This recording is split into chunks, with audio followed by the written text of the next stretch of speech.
In the first chapter of the Dhammapada, the Buddha teaches us that there are two paths through this world. One path leads to suffering, and the other path leads to great happiness.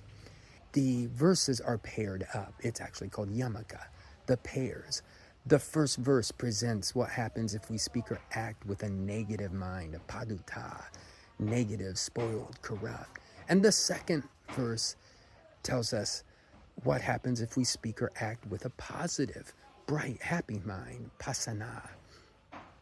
But a really fascinating thing happens if we look at these, if we read these verses not in pairs, but if we skip over.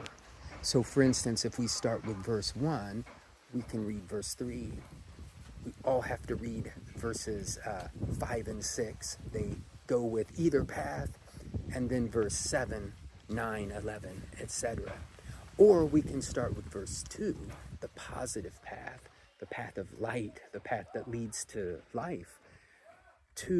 Verses 2, 4, again 5, 6, 8, 10, etc. If we read the verses this way, we see where these paths lead us.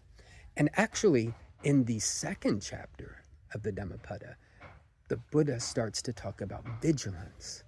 Now, of course, the people who have this bright, shining mind, they are the ones who are practicing vigilance, and they are the ones who are said to reach the deathless state, the amata padang. They reach nirvana.